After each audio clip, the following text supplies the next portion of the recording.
बिस्मिल्लाहिर्रहमानिर्रहीम नहमदुहु व नुसल्ली व नुसल्लिम अला रसूलिहिल करीम। सामीन हज़रात, अब ईद उल फ़ितर के आमद के अयाम करीब हैं, तो ईद की खुशी करना ये भी हदीस से साबित है। लेकिन ईद की खुशी से ज़्यादा गम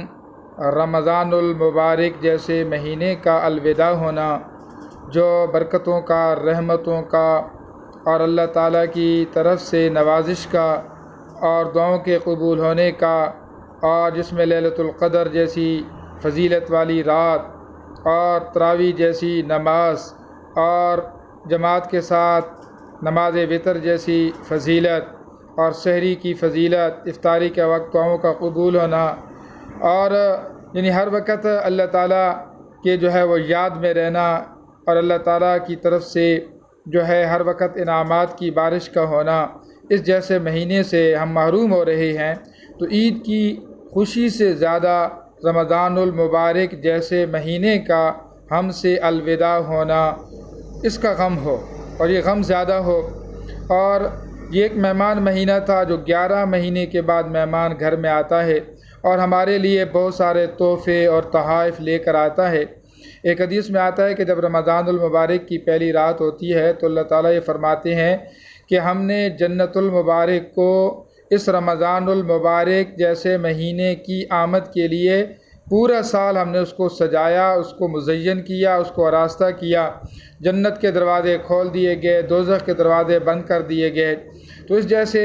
महीने से हम महरूम हो रही हैं और ये महीना हमसे जा रहा है, तो इसलिए ये दिन इस्तिग़फ़ार में गुजारें कि रमज़ानुल मुबारक में हमसे जो कमियां हुई, कोताहियाँ हुई, जो इसका अदब था, सहरी का, इफ्तारी का, नमाज का, तरावी का, कुरान का, तिलावत का, ज़िक्र अस्कार का, हम वो नहीं कर सके। और हम इस मेहमान जो अल्लाह ने भेजा था, ये मेहमान अल्लाह और अल्लाह के रसूल की तरफ से मेहमान है, यानी इस मेहमान का हम जैसे कमा हक़्क़ुहु अदब हम न कर सके, तो इस पर इस्तिग़फ़ार हो और नदामत भी हो।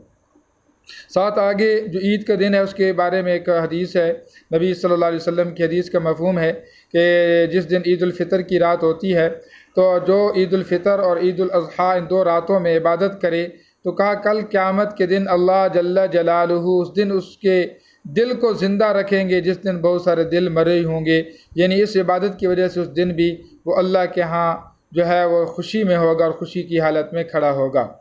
और साथ ही ये एक फ़जीलत है कि जब ईद उल फ़ितर की सुबह होती है तो अल्लाह ताला आसमान से तमाम फ़रिश्तों को भेजते हैं और वो गली और कोचों में खड़े हो जाते हैं, और जो यानी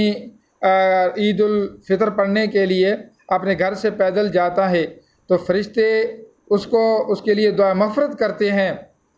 और जिस वक़्त वो ईद उल फ़ितर की नमाज़ पढ़ लेता है और उस इज्तिमागाह में होता है तो अल्लाह ताला की तरफ से ये ऐलान होता है, ए मेरे बंदो बुद्दिलत सय्यातुकुम बिल हसनात, मैंने तुम्हारे पिछले सारे गुनाहों को माफ़ कर दिया है और गुनाहों को नेकियों से बदल दिया है। और तुमने चूँकि रमज़ानुल मुबारक जैसे महीने की इबादत की है, फिर अल्लाह जल्ल जलालुहु अपनी इज़्ज़त की कसम उठाते हैं। अल्लाह ताला फरमाते हैं, फ़वइज़्ज़ती व जलाली, मुझे अपनी इज़्ज़त की कसम, मुझे अपनी शान की कसम, मुझे बुलंद मर्तबा होने की कसम, ए मेरे बंदो या इबादी सलूनी, आज के दिन तुम मुझसे मांगो। आज का दिन बदले का दिन है, जो तुमने रोज़े रखे थे, आज का दिन फ़ितर का दिन, ये उसके बदले का दिन है। जो भी बंदा मुझसे मांगेगा तो मैं उसकी दुआओं को कबूल करूँगा, तो वो इनामात का दिन है। और अल्लाह जल्ल जलालुहु फरमाते हैं कि ईद उल फ़ितर के दिन तुम मुझसे आखिरत के बारे में खुल के मांगो, जो भी मांगोगे मैं ज़रूर पूरा करूँगा,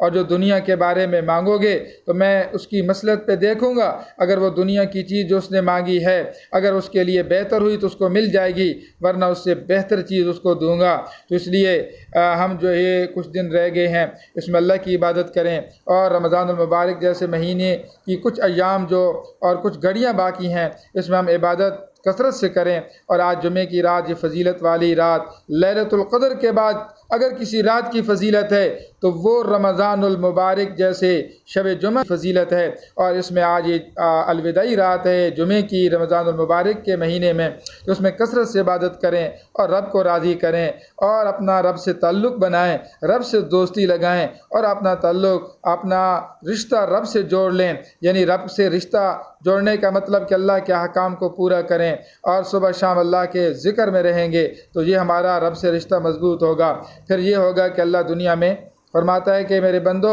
तुम मुझे तलाश करो तो मैं तुम्हारे लिए दुनिया और आखिरत की नेमतों को पलटा दूंगा तुम्हारे ऊपर। तो हम अपने रब की मदद को साथ ले लेंगे तो दुनिया के सारे ख़जाने पलट के हमारे पास आ जाएंगे। अल्लाह से दुआ अल्लाह मर की तौफीक दे।